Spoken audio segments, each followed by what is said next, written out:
Good afternoon, everyone. We're back again with Chapter 24 of A Child's History of the World. I'm going to be looking at Greece versus Persia today. We're sitting in our afternoon tired time after having lunch. All right. Do you know what those two little letters, VS, mean between Greece and Persia in the name of this story? Perhaps you have seen them used on football tickets when there was to be a match between two teams. For example, Harvard vs. Yale. They stand for versus, which means against. Well, there was to be a great match between Greece and Persia, but it wasn't a game. It was a fight for life and death. A fight between little Greece and great big Persia. Cyrus, the great Persian king, had conquered Babylon and other countries as well, and he had kept on conquering until Persia ruled most of the world, all except Greece and Italy. About the year 500 BC, the new ruler of this vast Persian empire was a man named Darius. Darius looked at the map, as you might do, and saw that he owned and ruled over a large part of it. What a pity, thought him, that there should be a little country like Greece that didn't belong to him. Darius said to himself, I must have this piece of land called Greece to complete my empire. Besides, the Greeks had given him some trouble. They had helped some of the subjects rebel against him. All right, let's see. Darius said, I must punish these Greeks for all they have done, and then just add their country to mine. He called his son-in-law and told him to go over to Greece and conquer it. His son-in-law did as he was told and started out with a fleet and an army to do the punishing. But before his fleet could reach Greece, it was destroyed by a storm, and he had to go back without having done anything. Darius was very angry at that, mad with his son-in-law and mad with the gods who he thought had wrecked the ships. And he made up his mind that he himself go on and do the punishing and conquer the next time. First, however, he sent his messenger to all the Greek cities and ordered each of them to send him some earth and some water as a sign they would give him their land and become his subjects peaceably without a fight. Many Greeks were so frightened by the threat of Darius and by his mighty power that they gave in at once and sent earth and water as they were told to do. But little Athens and little Sparta both hotly refused to do so, in spite of the fact that they were the only two small cities against the vast empire of Darius.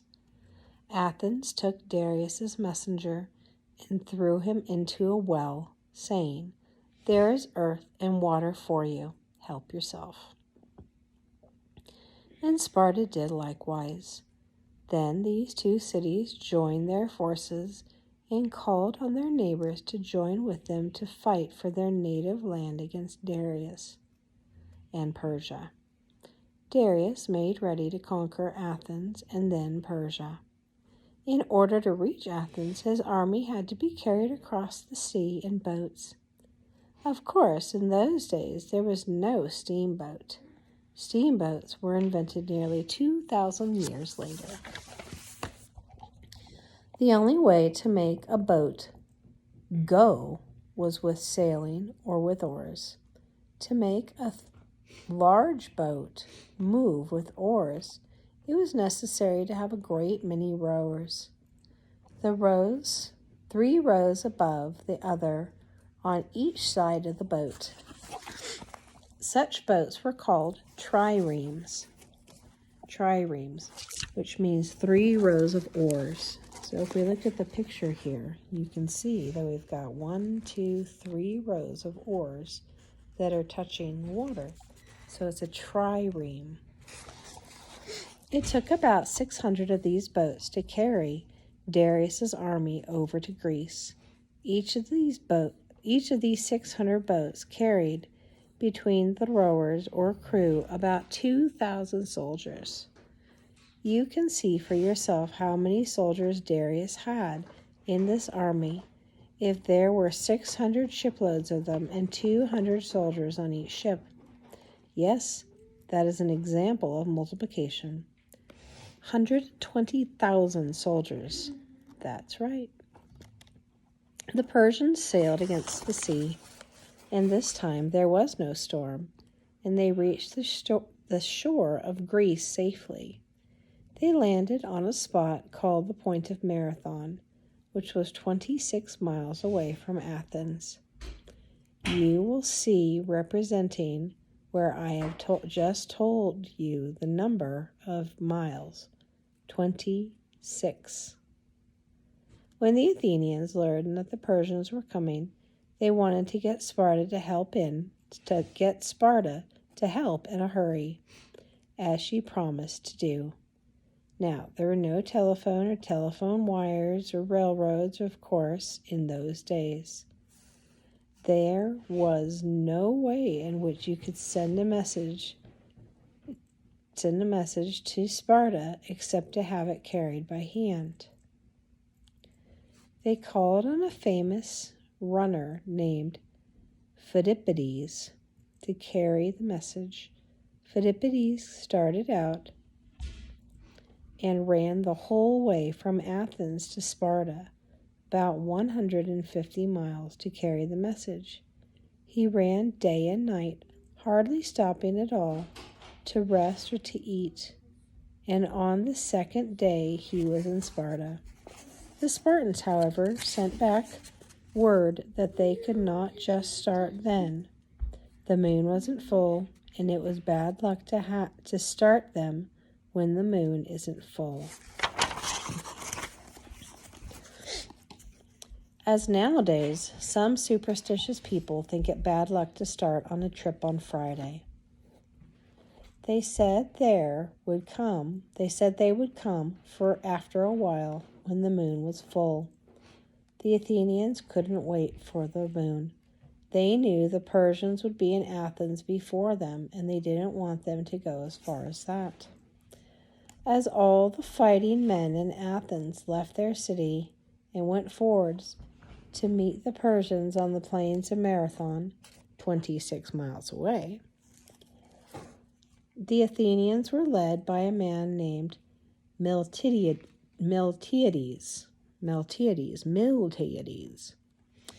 and there were only 10,000 soldiers. Besides these, there were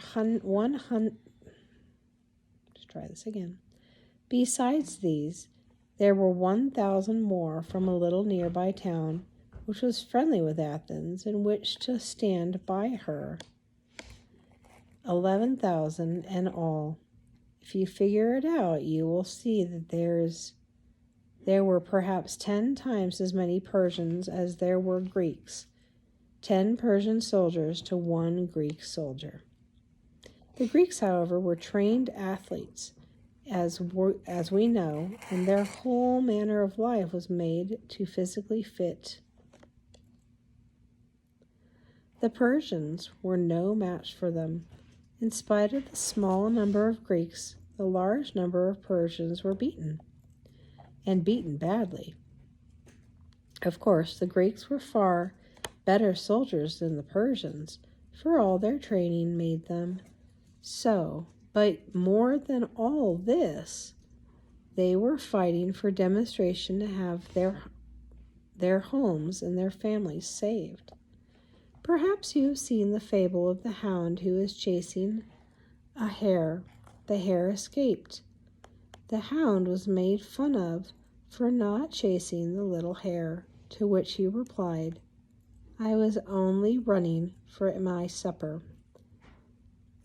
The hare was running for his life.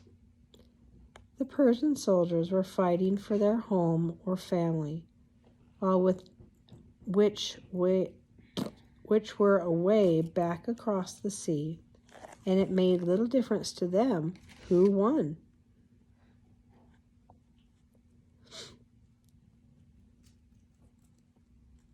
Uh-oh, lost my place again. Anyway, for most were merely hirelings or slaves. They were fighting for a king because he ordered them to. Naturally, the Greeks were overjoyed at this victory. Phidippides, the famous runner, who was now at Marathon, started off to carry the joyful news back to Athens, 26 miles away. He ran the whole distance without stopping. He had not had time to rest up from the long run to Sparta, which he had taken only a few days before, and so fast did he run that long distance that as soon as he reached Athens and gasped the news to the Athenians in the marketplace, he dropped down dead. In honor of his famous run, they have nowadays in the new Olympic Games what is called marathon races, in which the athletes run the same distance, 26 miles. The Battle of Marathon took place in 490 BC, and it is one of the most famous battles in all history, for the great Persian army was beaten by one little city and its neighbor, and the Persians had to go back with their tails tucked between their legs in disgrace. A little handful of people who governed themselves had defeated a great king with a large army of only hired soldiers or slaves. But this was not the last the Greeks were to see of the Persians. All right, all. I think that is it for now. We'll be reading chapter 25 and 26 sometime this week. Hope you have a great day. Bye-bye.